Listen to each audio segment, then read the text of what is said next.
You would be amazed at what you can do in the middle of the night. I do not sleep well. And I actually have a notice like on the bottom of my email that says, you may receive emails from me outside of normal business hours from time to time. Please do not feel any pressure to respond outside of your own work schedule.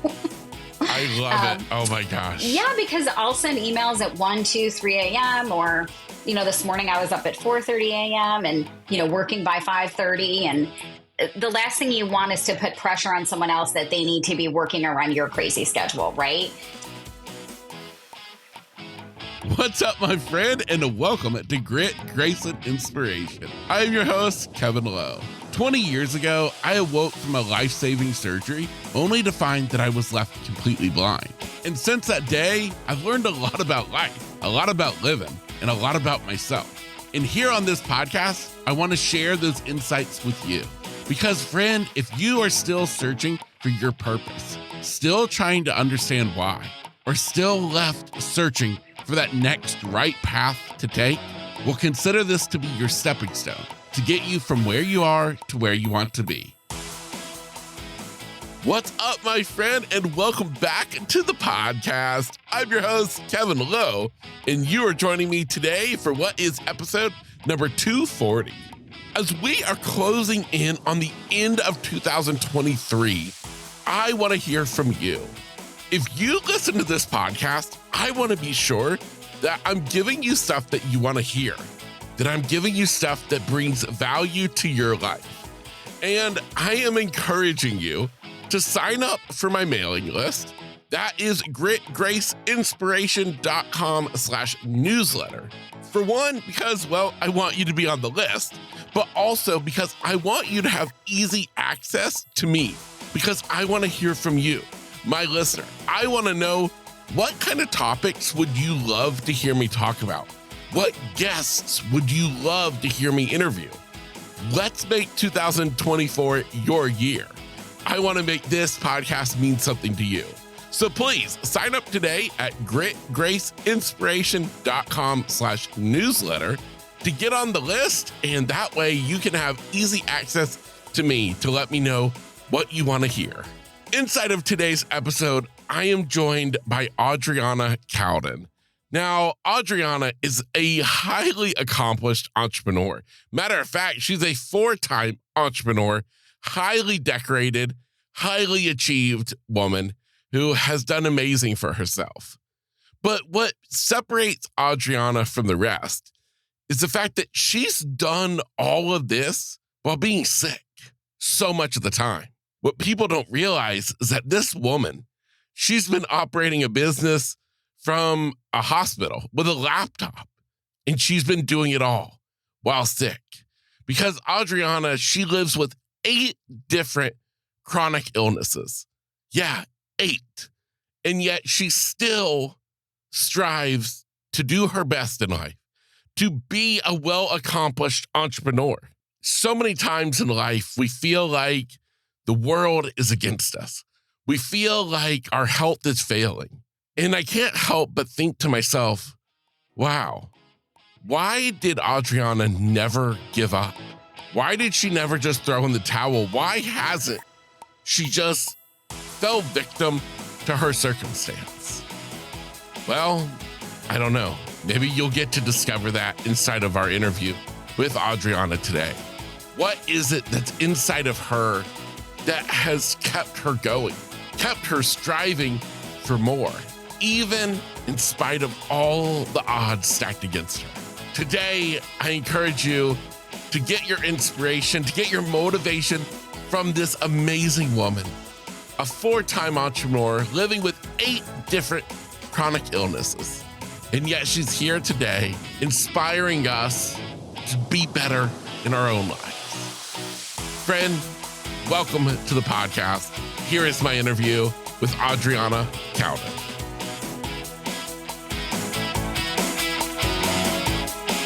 Yeah, well, thank you so much for asking. You're correct. I was a chief digital marketing officer for a household name company and had just relocated to a new city to be with them.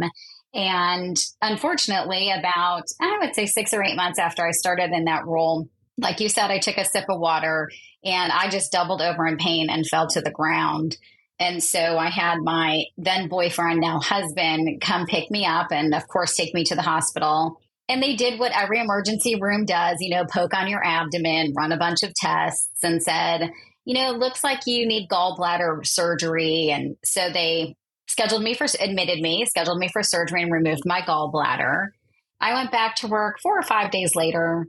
And this time I took a sip of coffee and the same thing happened. I just doubled over in pain, excruciating on the floor. And I have a pretty high tolerance for pain. So this time when we called Eric, he was like, what is going on?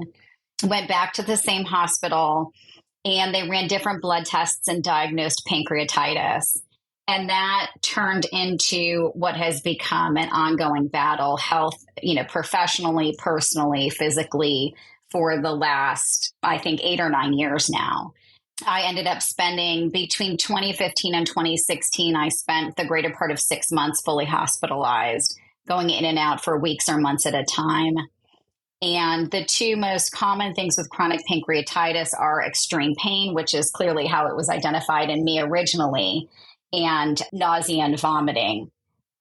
And both of those are a result of elevated lipase levels, which is a pancreatic marker in your blood.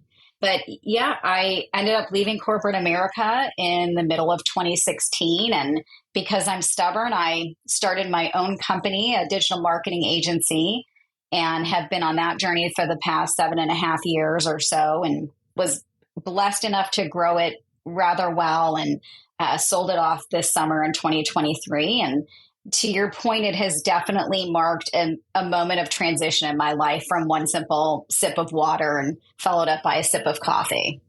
Yeah. Wow. How quickly life can change direction. So true.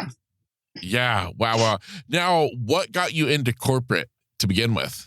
I went to college my freshman year and I went pre-med. And halfway through my freshman year, somewhere around February, I was like, I'm bored. I don't love pre-med. And so I left school. Well, I transferred schools. I didn't leave school. I transferred schools to be closer to some family. And I decided I wanted to work full time and go to school full time. And that worked out really well for the remainder of my freshman year.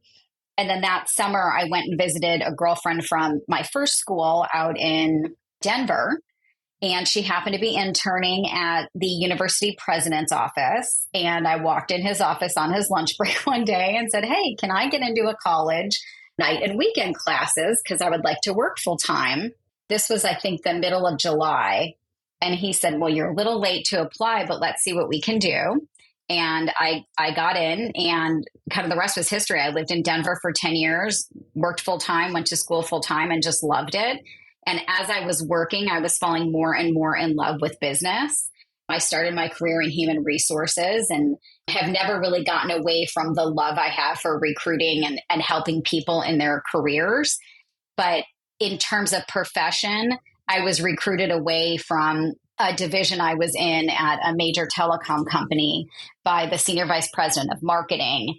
And that started my life as a marketer. And that was about 25 years ago. And, other than doing coaching as well, since I do love that career component and executive component, I kind of never looked back. I get so excited by marketing because to me, it's science and art. And it's kind of the perfect mix of left brain and right brain. Yeah. I love that so much. Now, something that I'm kind of curious about, and I hope you don't mind me asking this question, is I had read on your website, and for anybody who visits Adriana's website, you will see you are highly decorated. If you want to talk about accolades, you are insane. And yet I read something that said that you left home when you were 17. Yes. Unceremoniously kicked out of home at 17. And not surprising. Teens and their parents don't always get along. I was having some friction with my mother, and she thought the best idea would be to put my stuff outside the front door. And I think this was just kind of her way of doing things because she had kind of done this with my older brother and sister. The difference is they just kind of packed up everything and moved back in the house. And I was like, okay, well, I'm gone. And so I opened back then the newspaper and found someone who needed a roommate and agreed to like pay for groceries in exchange for her second bedroom. Was a woman in her 30s. Went and found a job starting as a title clerk and working my way up as a finance analyst. And I had just finished high school. And so I knew I was on a path to go to college. So I only had a couple months to kind of connect there. But yeah, I literally just went out on my own. And I actually credit my mom with that, which might sound weird, but for a personality like mine, it has given me what I would say the chutzpah to really continue and go on every time something new has faced me that has been adversity, whether it's my health or my career or a relationship. I'm just kind of like a get it done, take action, get it done, and move on. And I always say someone has something in life. Like I obviously have my health, my profession. I've done very well professionally. And I have an amazing husband, although that took, 2 times.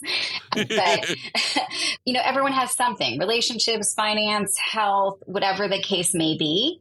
Mine happens to be health now. And so those lessons from getting kicked out at 17 and just kind of pulling yourself up by the bootstraps have really helped me in the darkest times of my physical health, as well as when you're building a business. I mean, you're an entrepreneur, you know this. It's not all like, bunnies and rainbows. It's a lot of hard work, and you have ups and downs, both financially and mentally and with clients and with workload. And you have to learn how to really ride those waves. And thankfully, I'm able to do that because I was taught how to do it, good, bad, or indifferent in terms of the ways at a rather young age.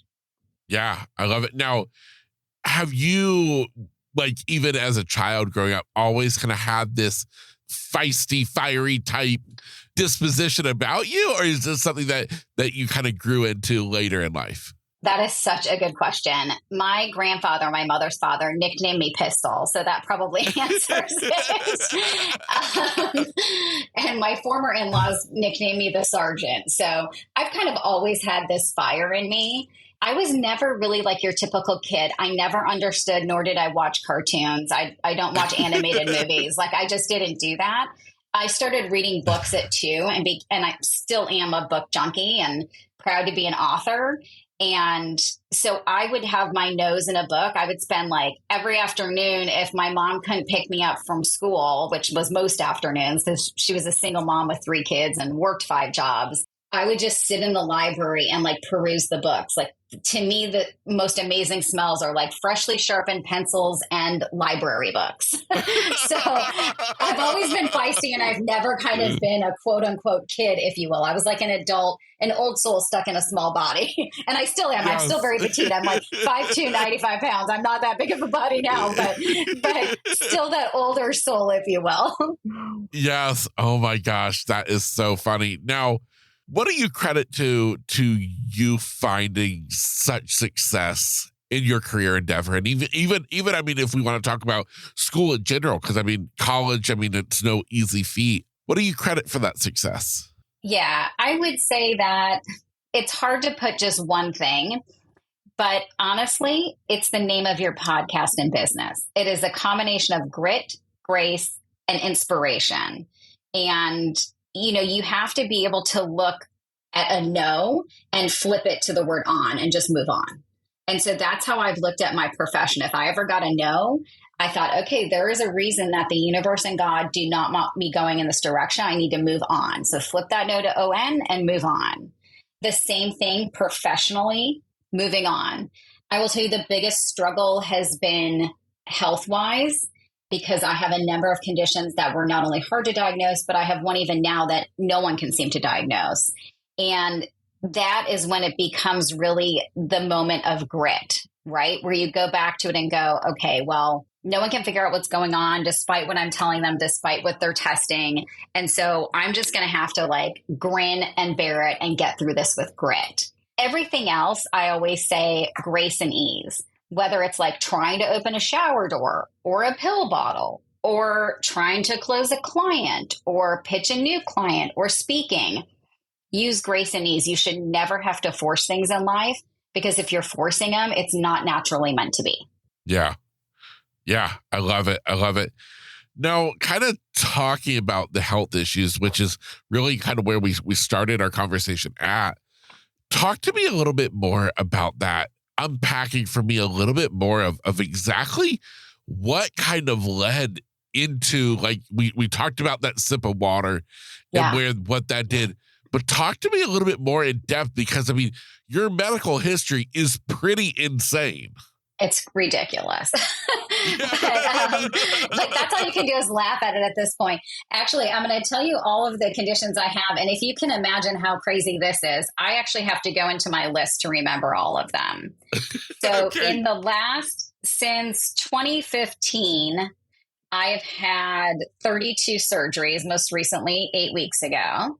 And let me see. I know I have a list of diseases in here. Okay, I have 11 diseases. So I have hypopituitary, which is in your brain. It's a pituitary gland. Mine functions as if it has a tumor, but knock on wood, there is no tumor. I have hypothyroid. I have Addison's disease, which is an issue with the adrenal glands, and obviously chronic pancreatitis. The way you treat Addison's disease is to take steroids every day, which is interesting. It does not give you what some people get, like roid rage or weight gain, because in my body, it's creating homeostasis. But what it did give me is osteoporosis. I have fatty liver disease. In 2019, I had my pancreas fully removed and a total pancreatectomy, and then an add-on, an auto-islet transplant. And what that does is makes you an insulin-dependent diabetic, although you're what's called a type 3C, which is very rare because it has to be pancreatic or other autoimmune related. I have insanely chronic migraines, a blood disease called ITP, gastroparesis, which is literally paralyzed stomach, IBS, and celiac. So those are the 11 I have. And honestly, up until I would say 2006, I was like, great. All of a sudden I started being unable to keep food down and losing an extreme amount of weight, and ended up at Mayo Clinic, and they diagnosed gastroparesis. And then as we talked about, that sip of water really started leading to a number of other things. And that would be obviously gallbladder and chronic pancreatitis, which led to the diabetes. So they all tend to snowball. And I'm currently dealing with a colon motility disease that no one can figure out what it is or how to treat it. Right. So what I would say is you get a world-class education in medicine without going to medical school. And I am blessed that I have an engineer and rocket scientist husband that has become a part-time nurse doing everything from wound dressings and wound vac changes to administering IV antibiotics through a PICC line to doing feeding tubes at home. So it's quite the journey. But what I would say is, like anything, you have to see the beauty in it. It allows me to connect with patients on a different level at all different types of ways and times. It has given me more balance in my life. And I'm not great at work-life balance. I'm pretty bad at it, but it forces me to have that balance. And so although they are not great, I would not even wish this on my worst enemy. I would say it has given me more perspective and strength than I ever thought possible. Yeah, absolutely. Now, through all of this, you have continued to have your own business?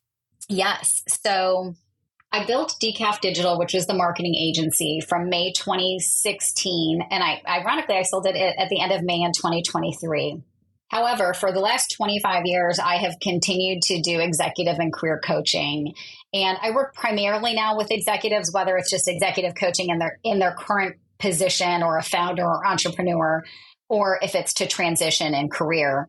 Because again, I've been a CEO for the last 10 years, a chief marketing officer, a chief digital marketing officer, a vice president of digital and social for a $40 billion company. So it's a little bit different of a perspective. I come to the table with the perspective of having sat in the chair they're sitting in, whether they're an entrepreneur trying to grow to a 7-figure business, or a woman-owned business or minority-owned business, both of which I am. And I was able to achieve the top 2% of income in all women and minority-owned businesses. And so whether it's from that perspective and helping them strategize and grow their leadership team or their core team or even their strategy itself, or whether it's How do I motivate my team? How do I increase retention? How do I elevate our communications across the team? How do I align us to a North Star mission together as an executive? Again, I've sat in that chair, I've done that work, and I've also coached people through it. And then from a career transition perspective, not only have I changed careers, but I've coached over 6,000 people in 5 continents on how to make career transitions. And every market is a little bit different, but I will tell you career transition is recession proof. Regardless of what's going on in the recession or in the economy in general, if it's robust and buzzing along, people are still changing their careers for whatever reason they decide, right? And so I think the most interesting thing is I don't have a formulaic approach. I really take a customized approach to every company, individual, or executive that I work with, because what I always say is we're all very unique individuals and we have unique goals. And so I don't understand how a cookie cutter approach could apply to everyone. So I take a very personalized approach. But yes, I've been doing that for 25 years consistently through everything, and then built Decaf Digital. So, and was very happy with how Decaf went. And I'm blessed that I had some fantastic connections from my years in business that I reached out to initially and said, hey, I'm launching this business. Will you give us a minute to kind of, bend your ear on what we can do? Yeah. So you were the woman in the hospital with the laptop and the headset on doing coaching calls while the nurses were in there? That is so funny. Was that you? literally me. And not only that, but I was just in the hospital 2 weeks ago, and the only person that knew I was in the hospital was my assistant. And she finally called me and she's like, I thought you were in the hospital. I was like, I am. She's like, well, I mean, you're still on email. You're still attending these meetings. I try to do as much as I can. And again, I don't recommend that. I'm not very good at work-life balance, but I find it is a positive distraction for me when I'm not feeling well to help others. As a coach, you're advancing their career, you're advancing their business, you're advancing their executive acumen. And so I get energy from that. And so for me, when I don't feel well, although I might need to be off camera, those are the times where I need that energy that I get from the work I do. Yeah. I love it. Now, one thing I'm kind of wondering, was there any point during this journey, and I mean, you're still on this journey with health problems, was there ever a low moment when you thought, how can I do this? How can I physically, mentally keep working, keep at this level of life? Was there ever a low moment like that? Absolutely. There's not just one, there's plenty of them. In 2018, I was formally diagnosed with PTSD, which I was shocked by. I was of the time what I would consider to be an unaware person that did not realize anyone other than a veteran could have PTSD, and was diagnosed with it and have continued to be treated. And it was entirely because my body had just been failing. It took about 18 months to recover from a surgery called the Whipple. And 6 of those months, the first 4 months, I was not even mobile. I had to be carried from bed to bathroom. The next 6 months, 6 or 8, I was in a wheelchair. And when you consider the fact that I've always been independent since 17, that was a lot of dependency, and I didn't deal well with it. I didn't understand why the universe and God was doing this to me. Why couldn't I get myself out for a walk? Why couldn't I, go to the grocery store? Why couldn't I do any of these things? Why was it such a difficult recovery? And I still have those days, honestly. Those days don't go away. You get better at dealing with them, Kevin, but they don't go away, right? So right now I'm dealing with this colon motility disorder or disease that no one can figure out. And just this weekend, I had a really rough day on Saturday. And I looked at my husband, I was like, I'm sick and tired of being sick and tired. I just want to feel better. I just want to be able to go for a nice long walk if I want. And so those days do creep up. I think it's important on those days to do some sort of fellowship with a support person. And so for me, that could be a fellow patient that I'm very close with, like Callie. It could be a girlfriend like Melissa or Bethany. It could even just be sitting down with my husband. he tends to try and fix problems. So for him, I have to be like, I just want to vent, or I just want you to listen and love me. Yes. Because I appreciate that. I mean, again, an engineer, his mind is like, okay, if this, then that, if this test, then that, right? So he's like, Yes. if you do A and B, you will get C. And I'm like, yeah, my body doesn't work that. If I do A and B, I get fish. Like, it does not work that way. And so yes, those days come, and thankfully they go. But I also work regularly with a therapist. I have a therapy session every week for an hour. And I find that to be a critical component, along with a medication, of my ongoing approach to the mental health component of it. Yeah, absolutely. Do you feel as though, I mean, even though you're working with people in business, career transitions, obviously they're still humans, they're still people. And so do you feel as though what you've been through, what you go through on a daily basis, makes you that much better of a coach? I do. I absolutely think that. I'm so glad you asked that question. I do think it makes me that much better of a coach, because I have different understandings, right? So take out the career component or my professional success, right? Or being an entrepreneur and all of that. I have the perspective of having been on my own since 17, which other people have as well. I have the perspective of having a stepdaughter that is also on the autism spectrum. I'm a married woman, but I also am a divorced woman. I'm formerly divorced, not now. And so, I have these other components. And like you said, we all are holistic individuals, right? There's so many different components to us. And when you layer in everything I have learned from going through my medical challenges or, relationship issues, it allows you to bring a perspective to being a coach for executives that not many have. Because again, there are unique demands on executives that are not placed on, let's say, a manager or an individual contributor. Not saying they're harder, better, they're just different and unique. And so because I sit in this chair and have been through all of those, I have a different, I would say it's a more empathetic approach. It is not like we get in and talk 1, 2, 3, everything's just nitty gritty. Yes, I'm direct. Yes, we go fast. Yes, we get results. But I also have a very empathetic approach, because I want to understand my clients and I want to understand their goals and I want them to achieve those. Yeah. I love that so much. Now, you referenced earlier, you made a quick mention of it, about a book. What kind of book did you write? I wrote a book on career transition. It's called Career Sudoku: 9 Ways to Win the Job Search Game. I know. Again, there's my dorkiness. I'm a Sudoku player. It was like, I never name anything all that creative. I'm a Sudoku player. That's how I named the book. I drink decaf. I named the agency Decaf Digital. These are all just woven within my life. But it was published in 2010, and I'm looking at doing a new version more than anything because a lot of the information is still very valuable. Like, there's a whole section on your first 90 days. There's a big section on interviewing, but resume styles have changed. And more importantly, even back then, I did a whole chapter on social media, and boy, has all that changed, right?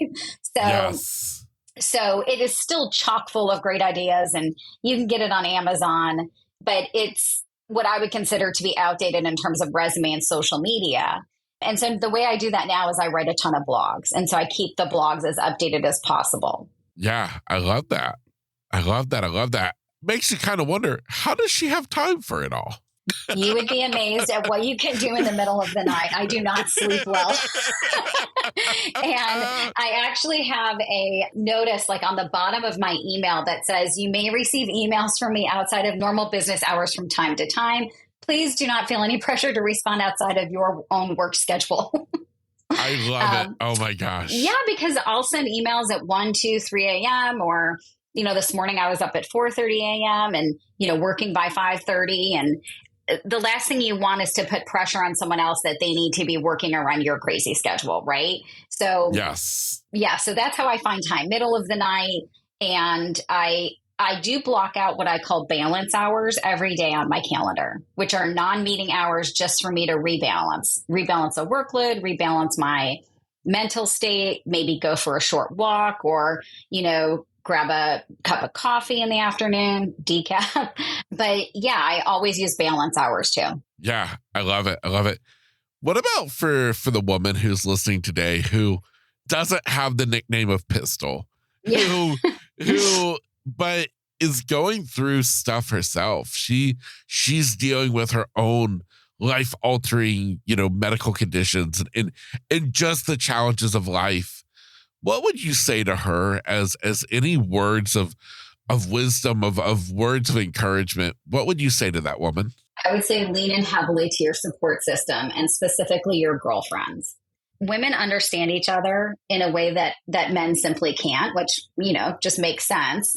And we're able to have conversations in a supportive way while also being loving and empathetic. And that's not to say that men can't do it. It's simply to say that a woman on woman conversation is entirely different than a woman on man or man on man or binary on binary, because we relate to different things, right? So, I mean, honestly, a lot of my conversations lately are about menopause. That's what everyone wants, because I'm in it. Most of my friends are in it. No guy wants to talk about that or understands it. Well, maybe if they have a wife in it. But it's really about surrounding yourself with your champions and your support system. And that can be your other female friends. It can be your siblings or your parents or grandparents. It can also be your husband or life partner. But knowing how to ask for help. And what I would also say to women who are listening that maybe aren't feeling that, like maybe are doing well, is regularly check in with your girlfriends, because I can guarantee you at least one of them needs help right now and is not asking for it. Yeah, so true. Sound advice for sure. For that same woman or a different person or the man who thinks, I need some more Adriana in my life, where's the best place for them to go to follow you, to learn more about your services? Where should we direct them? I would like people to go to my website, which is adrianacowdin.com. It's ADrianacowdin.com. Or you can find me on LinkedIn under Adriana L. Cowdin, and you can connect with me on either of those places. Amazing. I will be sure that both of those are linked in the episode show notes for easy access. Adriana, thank you so much for being on the podcast today to share your story, kind of these two different aspects of your story, the career woman who has found just amazing success, but then the story kind of behind the scenes of what you've been going through, your own struggles. I just really appreciate you opening up and sharing all of it with us. Well, thank you so much for having me. It's my pleasure. And, if I can help one person find some motivation or find a new direction or even put a smile on their face, it's absolutely worth it. And I thank you for having this podcast so that it can reach people that need this information. That's a wonderful thing you're doing. And it's my honor to be a guest on your podcast. Amazing. Well, thank you. And for you listening today, I hope that you, of course, have something that you heard today that made you laugh, that made you smile, and maybe made you think that, hey, I'm not the only one. And so be sure to check out today's show notes for all of Adriana's links and information. And as always, get out there and take on the day with grit, grace, and inspiration.